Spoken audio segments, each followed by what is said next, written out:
Alright, guys, moving on to Texas Chainsaw Massacre 2, which is my favorite in the franchise, as I've said in the last video.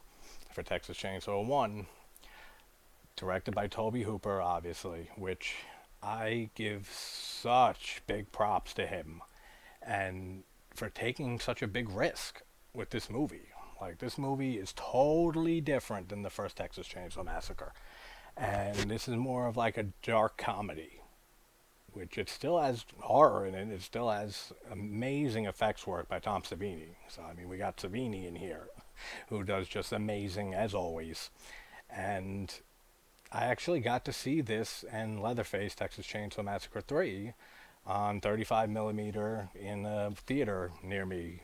I don't know, maybe 5 months ago, 4 months ago, something like that, which was such a treat, man, to see this on the big screen, and Texas Chainsaw 3 too. But this one especially, just to see it on the big screen with sound system and everything. Oh, such a great freaking experience, man.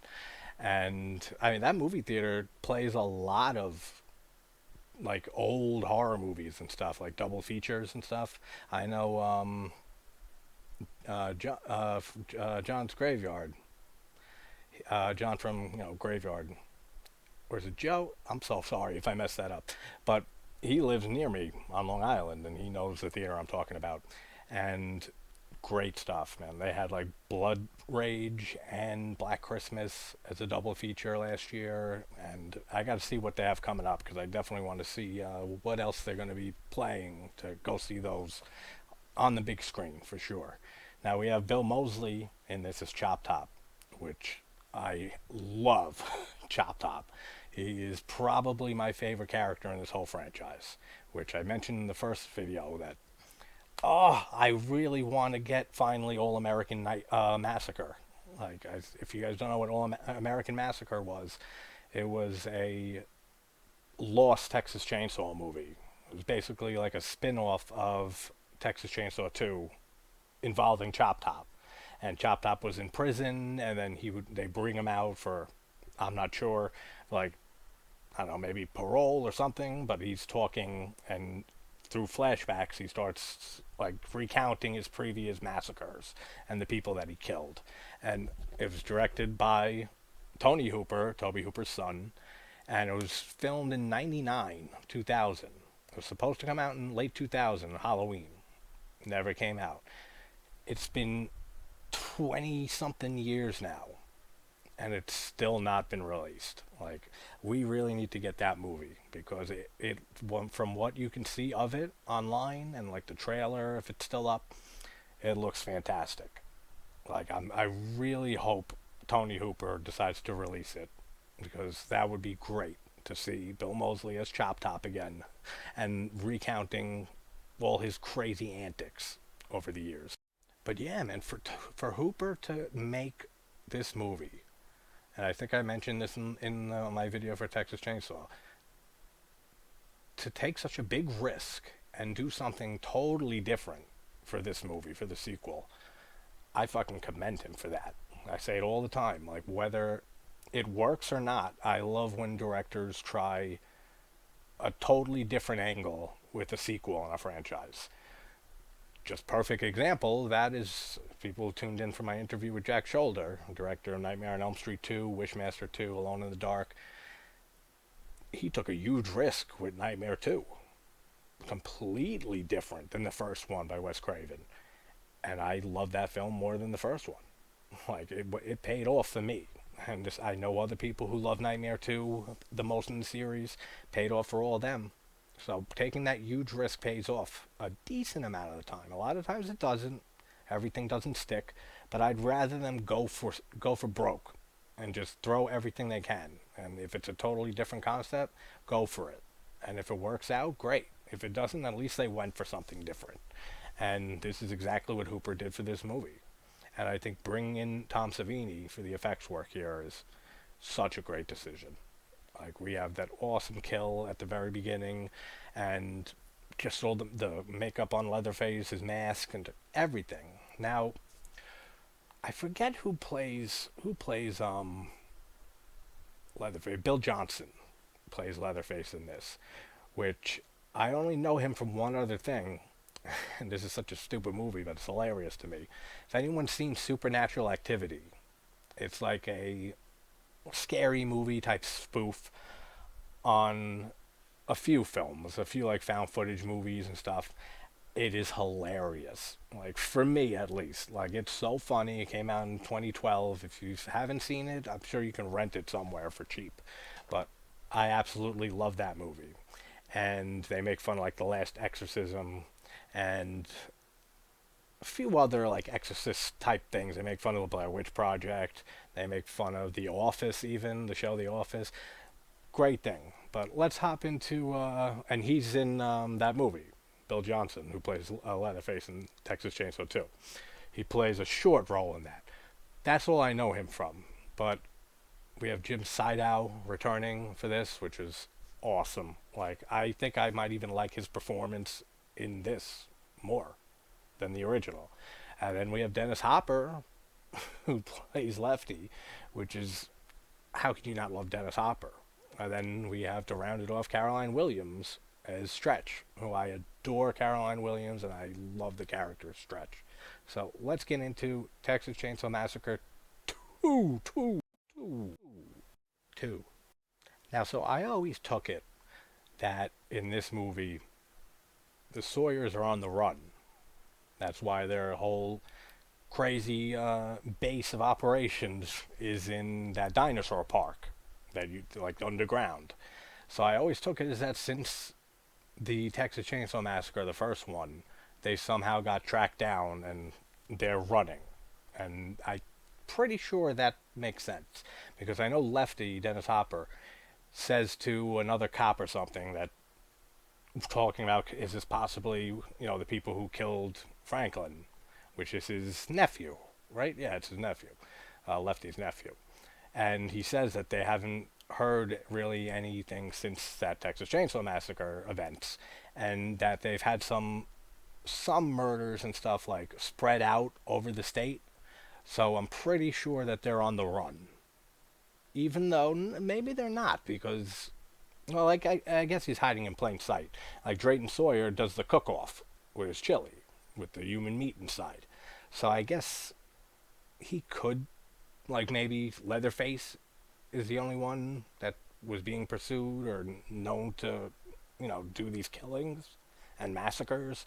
So and Drayton Sawyer kind of just stays in the background, and that allows him to still go out in public and sell his meat and stuff like that. If you guys have any opinions on that, let me know. I'd love to hear other people's thoughts. And do you think they're on the run here, or just moving around, place to place every so often, or am I totally off on that? Let me know. Alright, so I love in the beginning narration, I love how it says that Sally was, the sole survivor, and said that she had broken out of a window in hell. That's a great line, man. Like, that's literally how she describes it, as hell. After that old dinner scene from the first movie and all that, when she escapes. She escaped from hell. That's a great way of describing it. I love that. Okay, so this lends more credence to what I was saying about them moving around. Because the opening text says that they had like a statewide manhunt, the police officers and everything, to find this location, this cannibalistic family's house that Sally told them about before sinking into catatonia. And they said they could find no killers, they could find no victims, in fact, they could find no crime. And then it says, officially on the records, the Texas Chainsaw Massacre never happened. And then it says, but during the last 13 years, since the events of the first movie, over and over again, reports of bizarre, grisly chainsaw mass murders have perished all across the state of Texas. The Texas Chainsaw Massacre has not stopped. It haunts Texas. So they've had other murders with chainsaws around the state. So I think that makes sense that they were switching up locations, or they just booked it after the events of the first movie. Like after Sally escaped, it would make sense for them to up and leave and say it's not safe here. Like she can out us. So that makes sense. Who drives down a road shooting at fucking mailboxes with a gun? Come on, that's so stupid. And like I said, I love Stretch. Her first scene here with the requests that she's taking. I love her whole character. Everything about Stretch is amazing in this movie. And I love how strong she is in this movie. That she basically uses her sexuality and like the sexual appeal that Leatherface seems to have for her and uses it to her advantage, which is smart fucking thinking. And I love how just she's just a strong woman character. And I always have loved Stretch. I love LG, her friend there, and it sucks when he dies.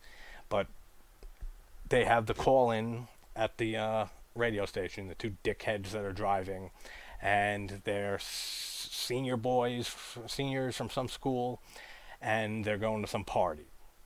And on the drive there, they make the call into the radio station, and they're talking to Stretch and bothering her. They're asking for her to hang up, for them to hang up, which was that a thing? Does anyone ever work in radio for some reason and knows that they have to wait for the caller to hang up before they can free the line up? There's no way to disconnect the line. That's weird. Like I said, I'm not a radio guy, so maybe that was a thing, but it seems like a very stupid thing. I mean, somebody can just keep calling and tying up the line forever, like all day and night long. So it seems stupid, unless I'm forgetting how they get them off the phone, which I don't think they do, because the phone call ends at the end of the scene here. Stretch has got a shot of hot rock and roll for you anyway. I love that line. That's right, so they hung up and then they call again at nighttime. And this is when we have Leatherface and presumably, I guess Chop Top is driving, attack them with the chainsaw, which I love this scene, man. And I love the cinematography in this whole movie. But in that scene, it's great. And when they're getting pursued by the van that Leatherface is on, he gets on top of it with like the dummy zombie thing or mummy, whatever it is in front of him, and he revs the chainsaw up, and then they see Leatherface, and he tries to like keep like hitting them like with his chainsaw as they drive side to side.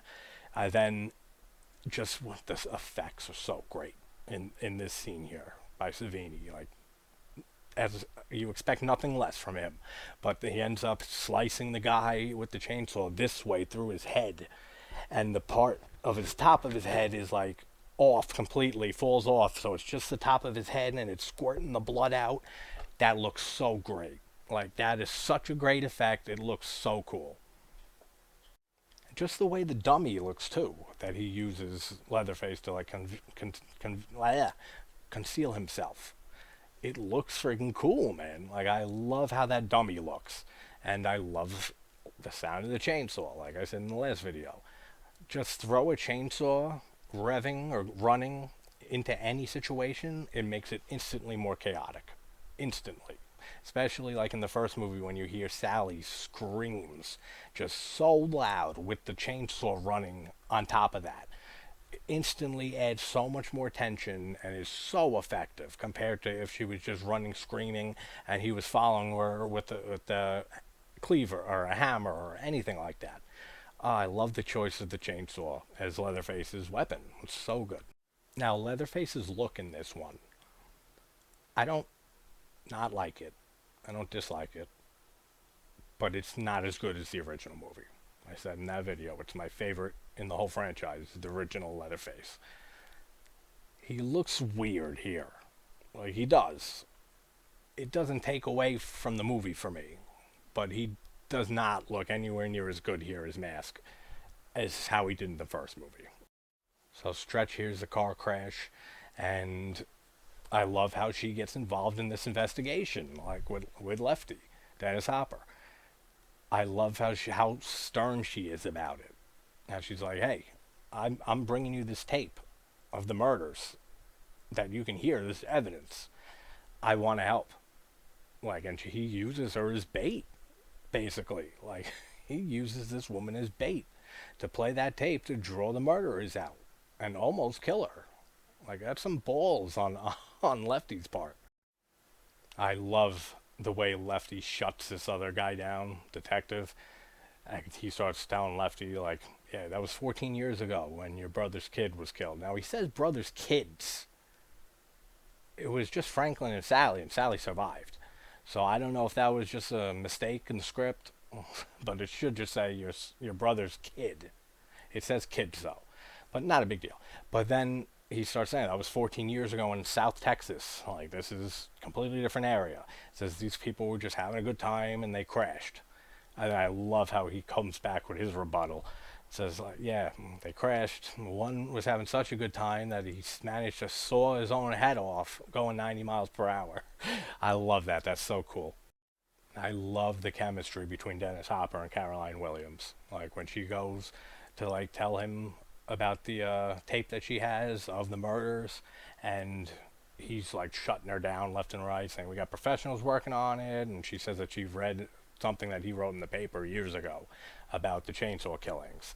I love their whole dynamic together. Just the way that Hopper and Williams play off each other is excellent in this movie. I wish they had more scenes together. And then we have the cool scene with Drayton Sawyer at the chili cook-off, and he wins again. I think this is the second year in a row that he won. And the secret is in the meat. The secret's always in the meat. And speaking of All American Massacre from earlier, the Lost Texas Chainsaw movie with Bill Moseley, Jim Sydow was supposed to have a little cameo in the ending, and he passed away like right when they were trying to like get him to film. So that sucks, man. It sucked when Sydow passed away. 'Cause what a great actor, man. He's so underrated. Dennis Hopper's so great, man. I love that scene when he walks into the store and he's picking out chainsaws and he picks out two of them. First he gets like the real long one and holds it up, and he's like doing like attack moves and stuff, practicing with it, and then he ends up grabbing two chainsaws. I love that whole scene. Like, he's so great in this. So the whole plan here is to have Lefty is supposed to come to the radio station after she's playing the tape of the Leatherface killing the kids from the beginning. He never shows up, but he says that I need your help and everything, and then she ends up playing the tape and says, I love how she says, this is for Lefty, like when she plays it. That's such a cool little touch. And then we see Drayton Sawyer in his truck, and then he hears the radio broadcast of the chainsaws and stuff, and then calls them up and says, you fuckers, you messed everything up. Like, I love how he screams at everyone in this movie. Same way he did with the hitchhiker in the first one. Awesome stuff. OLG. I love how she says that to LG. OLG with the accent. Now this is my favorite scene in the movie. This whole sequence. I'm sure it's a lot of people's favorite. When Chop Top shows up at the radio station and Stretch hears like ruckus. Can you describe the ruckus, sir? And she goes to check it out, and it's Chop Top. And God, every line out of Bill Moseley's mouth in this movie is so goddamn good, man. And I say what you want about Rob Zombie. I love House of a Thousand Corpses and Devil's Rejects, but I think Devil's Rejects is his best film. But I prefer House for nostalgic reasons, and I just like it better. But he basically, Zombie, like, relaunched Bill Moseley's career. Like, the last big role that he had was Chop Top here. Then in 2003, he played Otis in House of a Thousand Corpses. Then Otis again, Devil's Rejects, and that just launched him like back into like popularity in the horror genre. And even if you don't like Rob Zombie at all or any of his movies, you got to give him props for bringing back a lot of people's careers, like Sid Haig. Like, yeah, he was in other stuff, and like most of these people were over the years, but not big iconic roles. He brought Sid Haig into an iconic role and kicked his career back. He brought Karen Black back for House, and especially Bill Moseley. Like, he totally relaunched his career, and thank God for that. But just this whole thing with he has the Sonny Bono wig, and he's lighting the hanger and scratching it and stuff, and then you find out afterwards that he has a metal plate in his head, and you could see all, like, the skin that he's scraping off and eating. Oh, it's so nasty, man, but he does it so good. And I just found out recently that the way Bill Moseley got casted was that he always wanted to be on SNL. Bill Moseley. He always wanted to be on Saturday Night Live and do comedy. So he made this sketch called Texas Chainsaw Manicure, and had this whole funny sketch that was supposed to be sent to SNL for like a reel, like for them to check out his acting and everything. I can't imagine him on SNL. Maybe it would have been cool, but Hooper ended up seeing that video. I forgot how, through somebody of somebody of somebody's friend of whatever, and he loved him and just instantly called him and said, I have a part for you in Texas Chainsaw Massacre too, and that's how we got cast. Like, I think that's so awesome. What a cool story that is. And I love when he said, "Can I get a tour?" And she's like, "Yeah, this is little squishy rubber man." And he's like, "Yeah, yeah." She's like, "This is Mr. Shark." You go, "Oh, Mr. Shark!" Like, all of that is great. And he's going around saying, "These are flowers, and this is the lamp, and that's the exit. Like, you gotta go now." I love all of that. Like, just how he chimes in Mosley on top of everything that Stretch says. I love that. EXIT. Exit. Oh man, everything he does is brilliant, Mosley. And how she keeps saying good night, and he's like, good night, and she's like, good night, good night. Every line, man. And then when he goes into what do you got in here, like old records and stuff, and then Leatherface just comes out of the room, revved his chainsaw, and starts chasing Stretch. Awesome. Like, that's how you do a cool jump scare. Like, it's no loud noise. I mean, the chainsaw's loud as shit, but I mean, like, no loud score, like like violins, nothing like that. It's not cheap. The tension through this scene builds up to that so well, and I love when he was a Vietnam vet, Chop Top, and that kind of explains why he wasn't around in the first movie, because he was away at war or something. I forget if they mention it in this movie, but I'm pretty sure that's the reason. Well, obviously they didn't have Chop Top written in the first movie, but retroactively, that's the reason that he wasn't around for the events of the first film, is he was away at war. And Nubbins, the hitchhiker, his brother, I guess it's his brother, he stayed behind, and that's why we see him. Dog will hunt. If you haven't seen, listen to Primus. I remember when their album, Sailing the Sea of Cheese, the first time I listened to that, they start off, Jerry was a race car driver. Jerry was a race car driver. Got to drive damn fast. Awesome. Les Claypool. In that, before the guitar solo, they use a clip from this movie, and it's Chop Top saying, "Dog will hunt," and then it drops back into the guitar solo. Just a side note, but oh, I love how they use that in that song. I love how he accidentally cuts Chop Top Leatherface when he first come out, and his wig falls off. He's like, "You messed up my Sonny Bono wig," and he's touching my plate. "You're gonna buy me a new plate." All of that is brilliant. Go, Leatherface, get that bitch. Awesome. "Hey, lick my plate, you dog dick." I love that line too, man. Every line. And this is why, one reason why this is the best in the series for me. I love so many lines in this movie. Most of them from Chop Top, but it's sad when LG comes back and he starts getting beaten with the hammer, and all the lines that he did there, like "time for incoming mail" and swacks him with the hammer.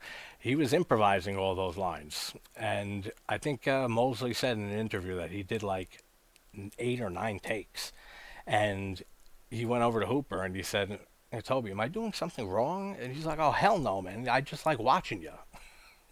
And that's how much he enjoyed his performance and stuff. So he just kept improvising different funny lines to say every time he smacked LG with the bullpen hammer.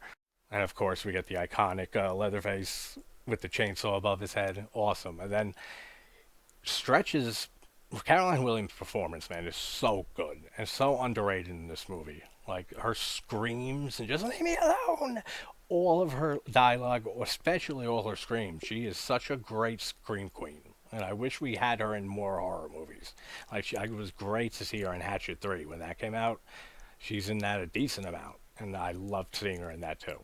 And I love how Leatherface comes through the wall with his chainsaw, and he basically is about to fuck her with the chainsaw. like rape her with a chainsaw, which is crazy. And she gets on the box, and can you imagine sitting there like trapped against boxes in a wall with a big ass dude in a mask made of skin with his chainsaw between your legs? Oh, dude, that has got to be terrifying. And it is. Like, it's so terrifying. And I, again, like I said earlier, I like how she uses that. And she's, I love how she, like, totally, like, shuts him down. She's like, all right, enough, enough. She's like, all right, hold on a minute, or something like that. And says, all right, cool, we talk, let's talk about this. I love it. Yeah, how she just uses her sexuality and her being a female, uses it to a hell of an advantage. Like when he's in between her legs with the chainsaw and licking his lips, like it looks so weird, man. And especially with the different mask here than from the first movie, it looks so weird. And I think a big issue with the mask that I have in this movie is the eyes. Like you can really see like Leatherface's eyes good in this. You can't see his eyes too well in the first movie. And it adds like a hollowness to his face, to his mask. How it almost looks like, you know, like black holes. Like you can't really see his face. His eyes, I mean, I love the fact that it's that way in the first movie. Don't care for that in this. How wide the eye holes are.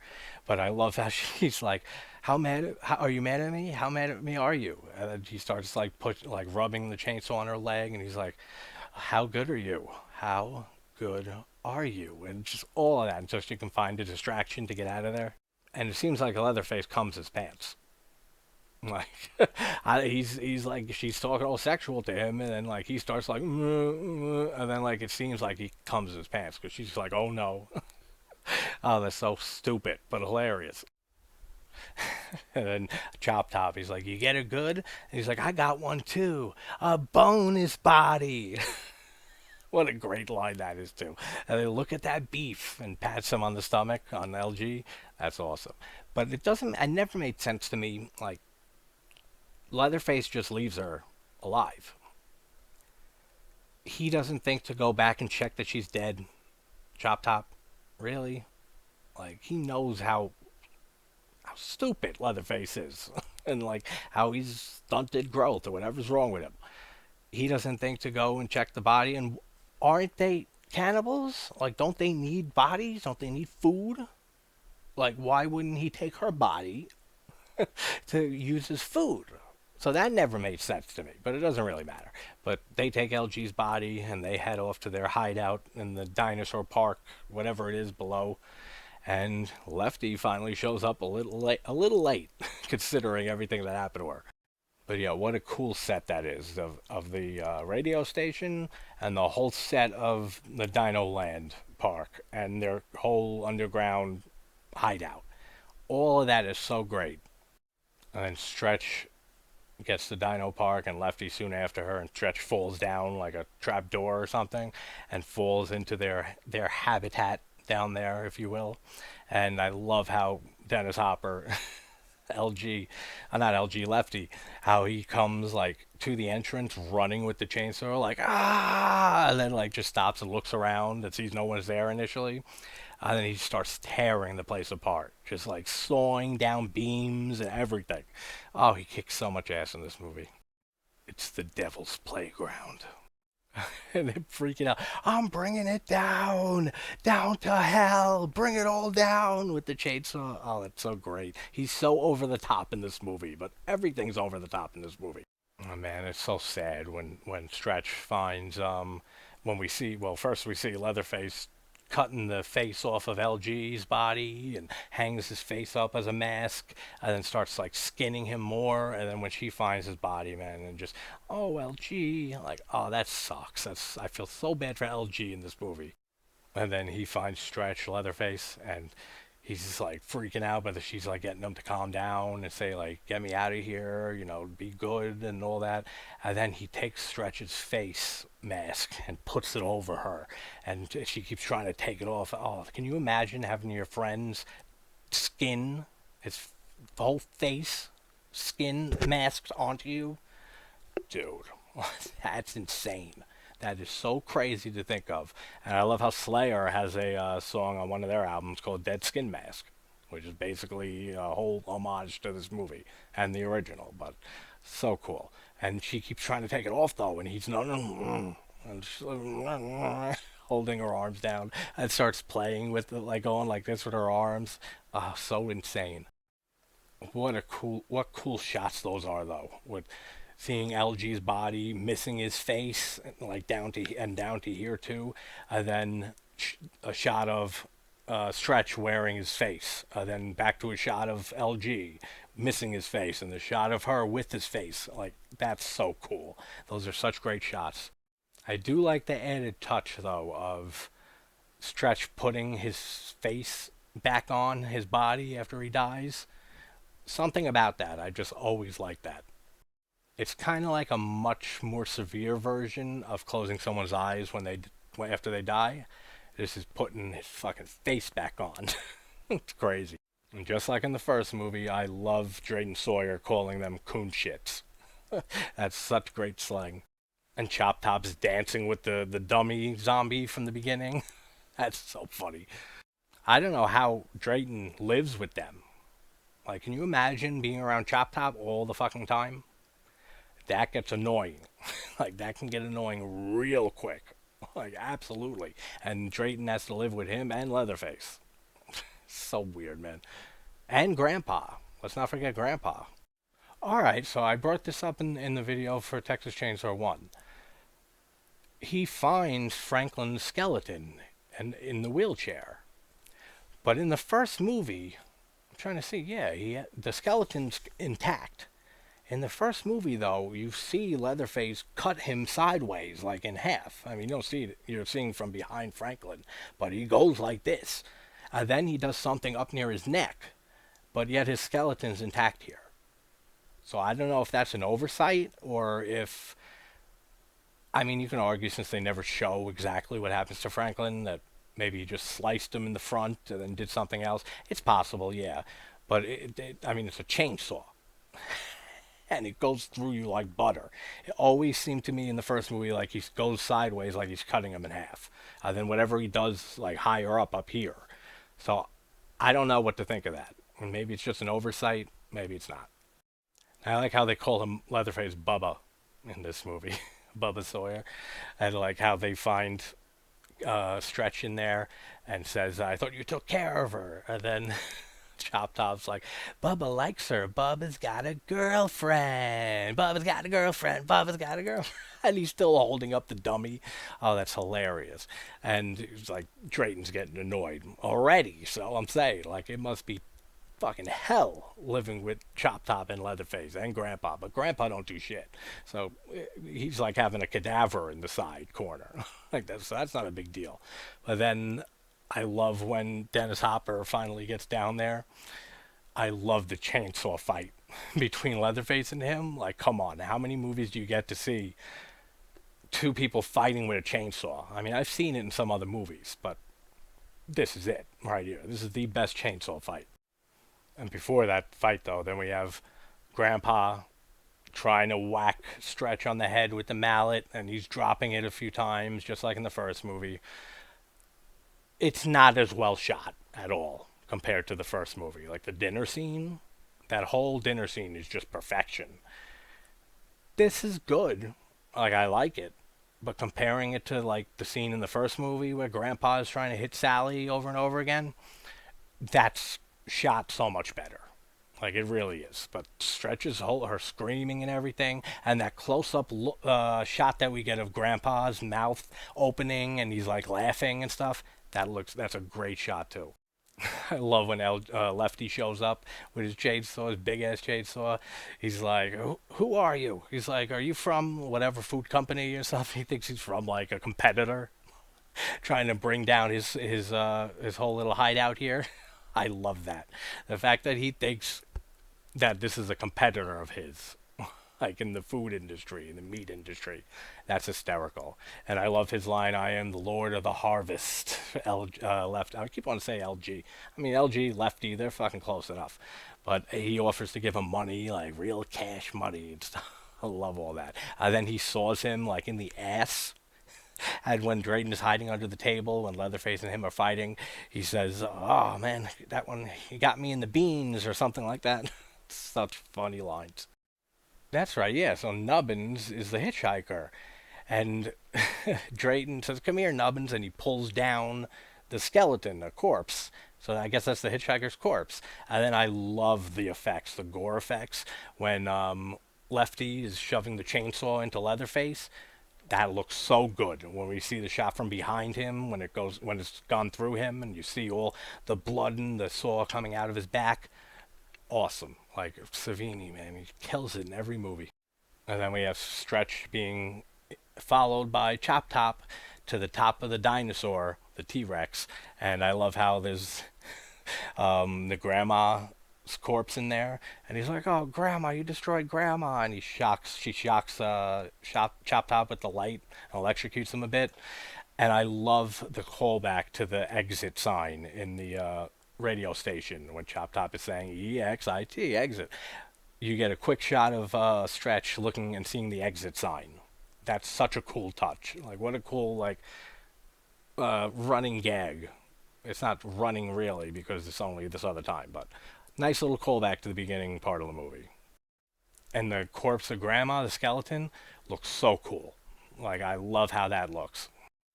I love how the corpse of Grandma has a chainsaw with her.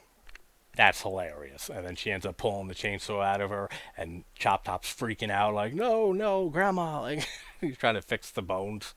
And then Chop Top gets knocked off by her and he falls down the hill back into the hole. And I love the ending here with Stretch just losing her mind, just like Sally at the end of the first movie. And she's just going, doing the Leatherface thing with the chainsaw on top of the big structure there. So good.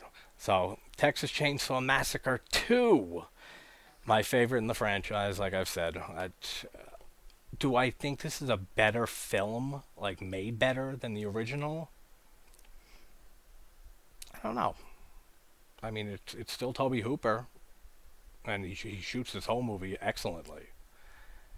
I don't think it reaches as high of classic status, obviously, as the original. But damn, this is such a fantastic sequel, and like I said, a huge risk for Hooper to take doing it this way. But all right, guys, I'll probably have another video up later tonight. Maybe it'll be Leatherface, Texas Chainsaw 3. Maybe it'll be another. But wherever you're from, hope you're having a good night, morning, or day. And I will talk to you all soon. Take care, guys.